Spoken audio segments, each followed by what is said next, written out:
Hello mga boss, magandang araw. So may nagtatanong na dito si Sir. So notice ko na dito si Sir, si Sir Ellis, okay? Yan. Details financing for Nissan Navara. So yun ang Navara natin guys, is BE variant na siya, is Calibre, okay? So tara, check natin.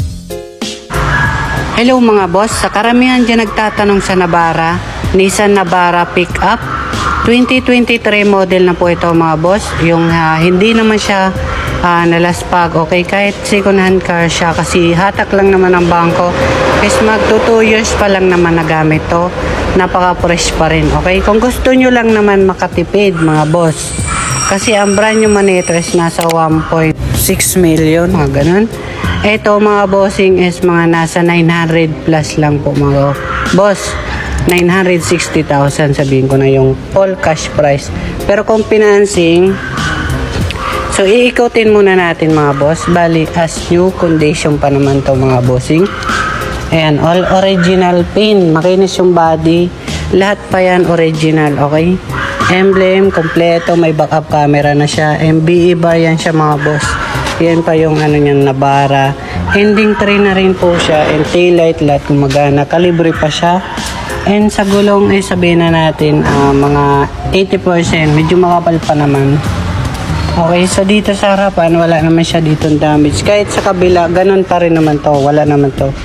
Ayan, okay, so lahat naman sila kompleto. So dito naman tayo pagdating sa loob. Ayan, naka-power window. And 40,000 mileage po pala to. Ayan, 40,000 mileage. So, may alikabok lang konti. Pero, syempre, lilinisan naman namin to. Ayan, okay. So, automatic transmission. Ayan mga boss, bago battery na kasi siya. Nilagay lang namin dyan kasi pinalitan na namin ng bago battery. And, yun, seat cover inalis lang namin. Ito na yung original niya. So, dito naman tayo sa may second row mga boss. Ayan, okay naman to mga boss. Malinis na malinis pa. So, start natin para makita nyo. Start natin mga boss So start natin mga boss. Bale 40,426 ang kanyang odometer. Yan. Okay, so fresh na fresh pa rin naman to. So original kasi yung odometer kaysa naman dinaya natin, di ba? 40,000 original po kasi. Bali complete pa ito and manual booklets. Ayan. Okay, so nandyan na yung record and manual booklets mga bossing. Ayan, napakaganda na ito. Siyempre, check natin yung kanyang makina. Okay. So dito na tayo sa may kanyang makina mga boss. Ayan, pinaandar ko lang. Ganyan talaga ang tunog ng diesel mga boss Normal po yan. So pwede kayo magdalang mekaniko. Open test drive naman dito. Ayan yung battery, bagong bago na yan mga boss. Okay, so hindi na kayo problema sa battery kasi bagong palit yan mga boss. Okay. So babanggitin ko na yung quotation nito sa tanong ni Sir Ellis at sa karamihan nagtatanong dyan. Mag-down kayo ng 280,000 down payment all in and 23,000 monthly sa 5 years. Okay? So pwede rin naman mga 4 years to 3 years. Depende na sa inyo. Okay?